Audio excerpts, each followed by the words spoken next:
Okay, so I've had many requests about tutorials, and I don't normally do a tutorial, so I'm gonna do this one. I'm doing this for a customer. This is one of my goddess wreaths that I'm doing. I want to show you just the basics of how I put my frame together and how everything is together. So I have pictures that I'll insert in this video to give you a whole view of how I do this. But I drew and cut out my own silhouette. This is on a 14-inch wireframe from the Dollar Tree. My mesh is from a variety of places. I just inserted this in here. This is not the head that I'm going to use. I have my painted one over there. But this is just how I insert it. And this is how my back is looking so far. My base is down right here. My customer requested these two colors, so this is what I have. I put my base down first with my wreath, tie it off with some pipe cleaners. I set them on there first, and this is what I have. I have an 8-inch wreath frame here that I'm going to put mesh on, and I'm going to insert it in the center of here from the back so it can fill the center out. And after that's done, then I'll add ribbon or whatever other things that I want to have on here. So this is the basis of how I do mine. I don't do my stuff like everybody else's, but this is basically what I do. And I will show you the finished product and post it. All right, thanks. I realized that I didn't show you the technique that I use to do these. I'm using what is called the Ruffle Method. And this is a jute mesh. Here the brown is a jute mesh. It's a little thicker than a regular deco mesh. The blue is a regular deco mesh, and some of it has the metallic running through it, and some of it don't. So this is how I do the Ruffle Method. My jute is cut in 20 inches. A 10 by 20 is what I'm using. And basically this is what you do. You grab the ends with your thumb and your fingers, and you just roll it up all the way to the end. And when you get to the end, you just keep holding it right there. And when you get to the end, try to stay in the center. If it's not centered, it's okay. And it comes out to be like a little butterfly. And what I'm doing, I realized that my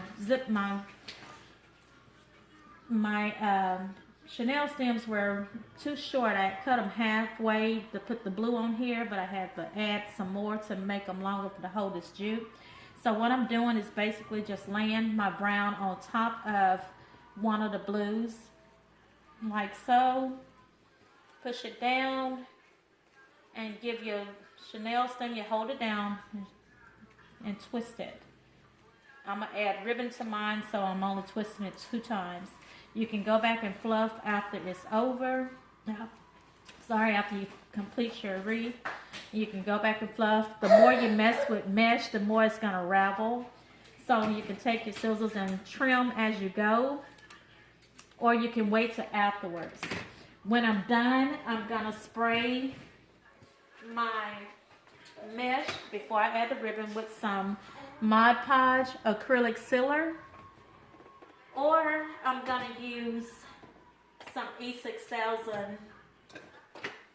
I can't find it, but else I'm going to use some E6000 spray to spray on the mesh to seal the end so it won't ravel when you're shipping it or when you hang it. So that is basically how I add the color in there. I put a base down first. I'm going to cover the back. I use get a regular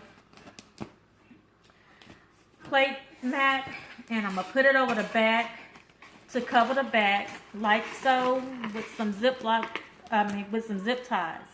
And this is how you cover your back to give it a clean finish. You can add a ribbon up at the top to hang it with, or you can leave space at the top to hang it on a wreath hanger. So that is basically how I do my wreaths. I do them differently depending on what I'm making. I also have some 21-inch mesh that I had to cut because I ran out of the 10-inch mesh. So what I did on here, because it's 21 inches and my mesh is already cut in like 20-inch long, I just cut my 21-inch mesh by 10 inches. And I'm going to do the same format. I'm going to take it and use the side of it, and the grooves are going to be a little different. And then you do the same thing with this. You just pull it up in the center.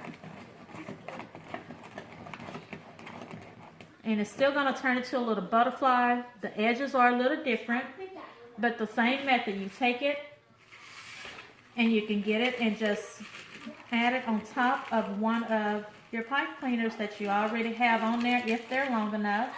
As you can see, these are very short and it barely makes it on there. So that's why I had to add the longer ones to keep that on. But that is how it looks even with the 21-inch mesh. And as you can see, it still looks just beautiful. So that is the basis of how this is going to turn out.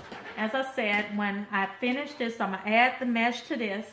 I'm going to go into the back side and I'm going to add it on here. And I'm going to zip tie it to there and push my mesh through so it can fill in the center. So that's the basics of this tutorial, and I hope that answers any questions. When I get the finished product, I will show you and hope that helps. Bye, thanks for watching. Okay, so here is my finished queen.